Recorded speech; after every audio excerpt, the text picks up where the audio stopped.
يوازن بين ثقافة القيادة ومبادئها، ومن يحسن اتخاذ القرار، ومن يرى ما لا يراه الآخرون.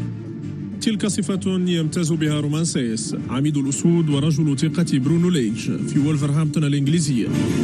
يجمع النقاد والمتتبعون أنه اللاعب الأكثر انتظاما في أدائه، مؤثر لدرجة لا يمكن تصورها.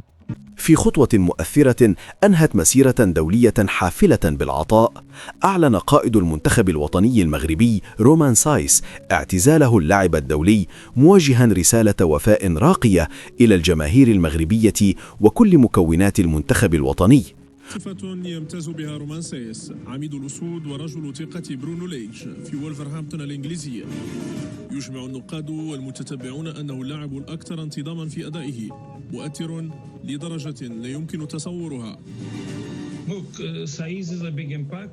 وأكد سايس في رسالته أن تمثيل المغرب كان أعظم شرف في مسيرته الكروية، مشيرا إلى أن السنوات التي قضاها بقميص أسود الأطلس ستظل محفورة في ذاكرته إلى الأبد. حدود اليوم تظل المشاركة بالمونديال الذكرى الأبرز مع الفريق الوطني. Yes, I prefer have short holidays than play the World Cup. يمكنني أن أضحي بكل شيء لألعب كأس العالم، إنها المنافسة الأبرز بالنسبة لأي لاعب. وأضاف أنه عاش لحظات استثنائية من التصفيات الصعبة إلى المشاركات الكبرى، مؤكدا أن دعم الجماهير كان دائما مصدر قوة ودافعا لتقديم أفضل ما لديه فوق أرضية الميدان.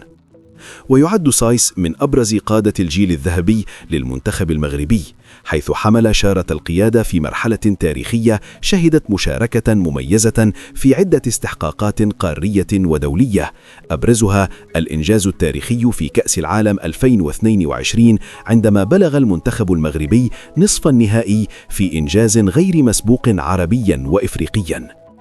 قرار الاعتزال بحسب ما جاء في رسالته لم يكن سهلا، لكنه جاء بعد تفكير عميق ورغبة في إفساح المجال أمام الجيل الجديد لمواصلة كتابة فصول جديدة من أمجاد الكرة المغربية.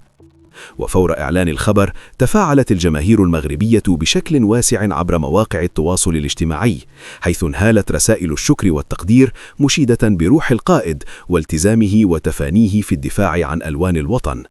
برحيل سايس عن الساحة الدولية يسدل الستار على مرحلة مهمة في تاريخ المنتخب المغربي، لكن إرثه سيبقى حاضرا في ذاكرة الجماهير كنموذج للقائد المقاتل واللاعب الذي وضع مصلحة الوطن فوق كل اعتبار.